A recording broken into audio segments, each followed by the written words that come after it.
Hi everyone, I'm back. It's been almost a year since I've been on YouTube, and thanks for being here. And I had a few of you reach out to me recently and ask on my well-being and how I'm doing. And thank you. I really appreciate that. I'm doing well. I am doing well. I had heard from my grandma. For those of you who have seen my other videos, my grandma had, I won't go into this too much, but she had disassociated herself from me a couple years ago, sent me into a major depression, but I've worked through all that pretty much. um, she reached out to me last year, the end of, I don't know, September, and she's very much a Jehovah's Witness, like she's all in. But she has come around and said she apologized for how she like shunned me, put me out of her life. She didn't say shun. Jehovah's Witnesses don't say shun, but that's okay. That's what they do. That's what they did or doing. Anyways, so yeah, it's been a bit of a. I'm still working through that actually, but but what I really want to talk about here is checking in on you guys, and I really hope my viewers and people that are part of this channel, the people who come in and comment, and I see you guys. I hope you all are well. I with this whole COVID-19 pandemic, it is absolutely unbelievable what's going on, isn't it? And as a former Jehovah's Witness, it's easy to kind of reflect on how we used to feel about these type of things. Not that we've ever lived through a global pandemic. Global is the word. It's absolutely unprecedented. It's amazing. But as a former Jehovah's Witness, I'm only too familiar with. Goodbye. That's my speaker. I'm only too familiar with the excitement that comes from like we're in our last days, like, and trying to line up current world events. So this being that world event, pandemic, definitely lines up wonderfully with the doomsday prophecies. I was born into that religion. I was a believer for 35 years. It was very much absolutely my life. I believed it. Coming away from it now, I'm just, completely woke. And it's amazing to look back on it. And I'm like, I can't believe that I was actually excited for bad news. So their tactics haven't changed. I go to their jw.org, and their tactics have definitely not changed. I'm disgusted by how it jumps on a global health crisis to instill even more fear into people with the obvious hope, they're hoping for more Bible studies and more members in their organization because people are leaving it. So this is exactly what they need right now. It's like the best type of marketing thing that they could possibly hope for to get more members right now, which is amazing for them. So I go to their website last week, I think it was, and they had front and center 4 horsemen. This is the ride of the 4th horse, and which includes the mention of deadly plague, right? So they're lining up Bible prophecy with current events. Like that's their deal. That's quite frankly how most cults work. But yeah, that's what they're doing. So when I saw a video, because they're still doing their broadcasting. Oh, so if some of you don't know, so they basically most kingdom halls, they're not congregating, they're not meeting as regular because they're not supposed to and they can't. So I hope all of them are actually not doing that, like not meeting up. And apparently they've stopped all door-to-door activity, which they should. I'm glad to know that. And they have, and same with street witnessing, like they've shut that down as well. So I hope they're all like obeying that. to curb this pandemic, and be kind to their fellow humans, not just the brothers and sisters, and really take this seriously. So, but on their broadcast, so if you go to jw.org, like they still do their broadcast. So if you're familiar with that, they have their governing body members. It's usually like Tony Morris or Stephen Lett that I see most. And they go on there, and that's where Jehovah's Witnesses tune in and get their spiritual food. So I thought, well, what are they saying? So Tony Morris, he's making statements like, he goes, "Cheer up, we've been waiting for this." And I'm like, my God, is this seriously what you're trying to tell your members? Like, this is the time when they are, this is fear-mongering. People are scared. This is not a time to cheer up. You should be telling them, like, stay safe, stay apart. This will pass. Don't worry. Put your mask on, wash your hands for 20 seconds. Like, all of these things should actually be in the forefront, and your silly statements get in the back. Like, you should be looking out for your members' health and their mental health also. And then you have Stephen Lett, who, quite frankly, I think he is one of the funniest people on YouTube. I guess he's not on YouTube, but his expressions and stuff, I don't know why they use him. And maybe that's why, just because people are just like amazed by the statements he makes. It's unbelievable. But one of the things he said, he goes, that pestilence is part of the last days, and Revelation and the ride of the fourth horseman includes deadly plague. And then I wrote this down. I rewound it, rewrote, and wrote it, and rewind and all this, because I was like, are you seriously he said this? So I'm quoting. He goes, "So it's clear we're living in the final part of the last days, undoubtedly the final part of the final part of the last days, shortly before the last day of the last days." Like, end quote.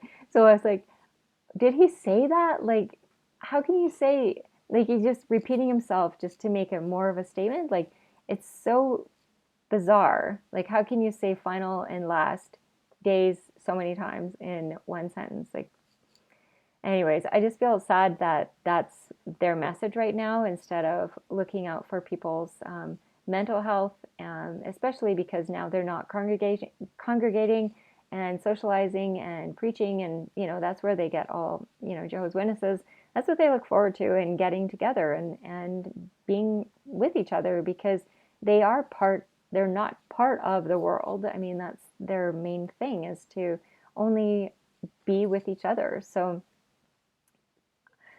I have concerns for my past friends, my family that's still in that, them being so isolated and lonely. Like, those aren't good things for people's mental health, especially when they are already feeling like they're distanced from the rest of the world. So now they're distanced from their own congregation members. So yeah, my mind goes there. I think of that. I am concerned about them. Never mind about just the health. Like, my father has really bad lung issues already, and my grandma is in her 90s now. So I fear for people in my family that I'm not close with anymore, because they're Jehovah's Witnesses. But it's weird relationships, which I know many of you have the same type of things, and you're concerned about them as well. And it's a difficult situation to try to you want to reach out to them, but you know that it's going to turn into a preach fest at you, as to you have time to come back. And so that the conversation is always going to be that. But anyways, it's a difficult time for everyone. So I do feel for everyone right now.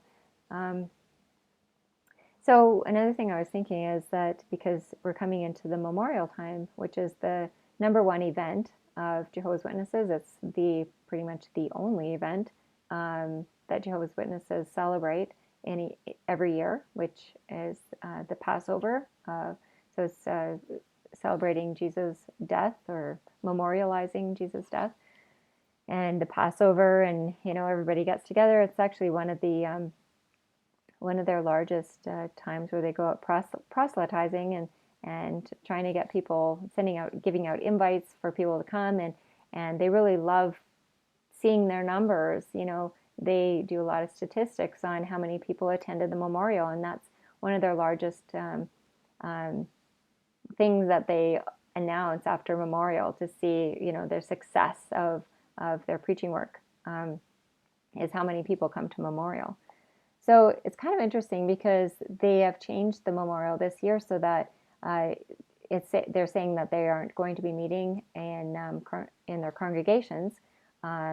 And sometimes, when I was going to memorials, there was 3 congregations, and they would actually rent out a community center, and those congregations would come, and then all the people that were invited, and it was pretty large amount of people. So I guess what they're doing now is having people meet in small groups, so the service groups. So for those of you who know what service groups are. They're 15 to 20 people hosted in a Jehovah's Witness family home, or a home of one of Jehovah's Witnesses. And I guess they're going to do a Passover there. I think it's kind of interesting that, that's never been done in my lifetime. It probably has been done in the past, maybe in war times and such, I imagine. But on a global scale, to have Jehovah's Witnesses meet in this way for the memorial is pretty interesting to have it observed in small groups. So yeah, if any of you know more about that, I am curious.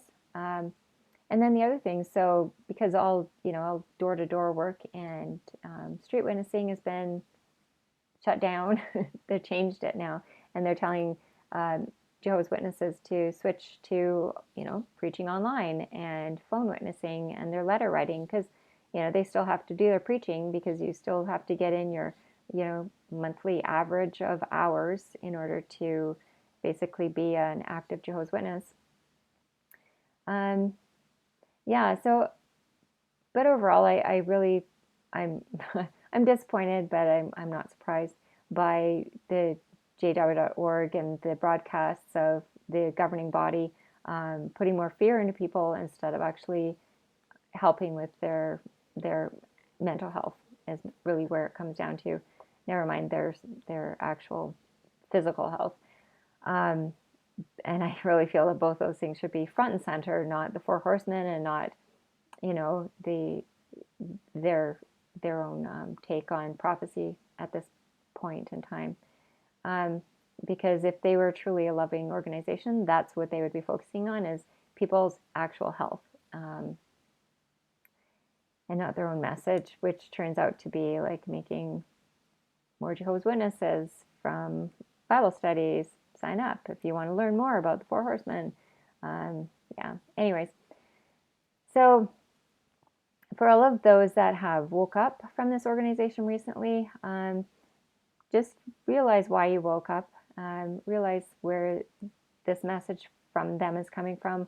It's happened before, being that their message, they basically jump on every prophecy and try to relate it to current events. And I am concerned for new ExJWs who have woke up, and it is a fearful time because there's so many things to process just leaving an organization like that, where you've just recently left, and you recently no longer have your community around you, you no longer have your friends, your family, all this kind of stuff. So take heart. It'll get better. And reach out to people that are, channels like this, ExJWs who truly are caring and loving people. We are still humans, even though we're apostates, which I hate that word because it's a Jehovah's Witness term on their shunned people.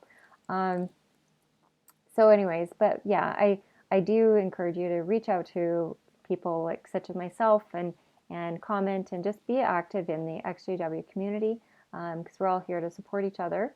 And yeah, I think it's especially right now because and for those who have just recently left too, because there's just so much to process. I think back, like I've been out. I think this will be my 12th year since I've left, and just the amount of processing and working through, and it is an up and down roller coaster as to the emotions, and then having to deal with people from the past. You know,